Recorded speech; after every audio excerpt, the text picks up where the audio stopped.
Nazar is real এই কথাটা তো আমরা আমাদের দৈনন্দিন জীবনে প্রত্যেকেই শুনে থাকি। তো আমি একজন নেল আর্টিস্ট হিসেবে আমি যেটাই শুনি বা যেটাই ভাবি সেটাই আমার নেল আর্টের মাধ্যমে প্রকাশ করার চেষ্টা করি।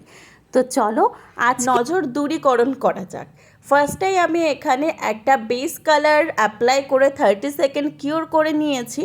তারপরে ডার্ক নেভি ব্লু কালারের একটা জেল পলিশ অ্যান্ড ডটিং টুলের হেল্পে কিন্তু আমি কয়েকটা বড় বড় আর কয়েকটা ছোট ডটগুলো কিন্তু আমি এখানে সুন্দর করে ক্রিয়েট করে নিয়েছি 30 সেকেন্ড কিওর করার পরে। আবার একটা স্কাই ব্লু কালারের জেল পলিশের হেল্পে আর ডটিং টুলের হেল্পে সেই ডটগুলোর ওপরে কিন্তু আবার আমি অল্প ছোট ছোট করে ডট দেবো। এরপর আস্তে আস্তে আমাদের ডটগুলো কিন্তু ছোট ছোট হবে। দেখতেই পাচ্ছ আমি হোয়াইট জেল পলিশতে আবার ডট ক্রিয়েট করে নিয়েছি, সেটাকেও কিওর করা হয়েছে। আর খেয়াল রাখতে হবে প্রত্যেকটা স্টেপ করার পরে কিন্তু কিওর করতে হবে। অ্যান্ড লাস্ট ব্ল্যাক একটা জেল পলিশের হেল্পে কিন্তু আমি এখানে আইবলটা ক্রিয়েট করে নিয়েছি। তো এভিল আই আমাদের রেডি হয়ে গেছে। টপ করতে সিল করে 30 সেকেন্ড কিওর করে নেব। ভিডিওটা ভালো লাগলে লাইক কমেন্ট শেয়ার আর সাবস্ক্রাইব করবেন।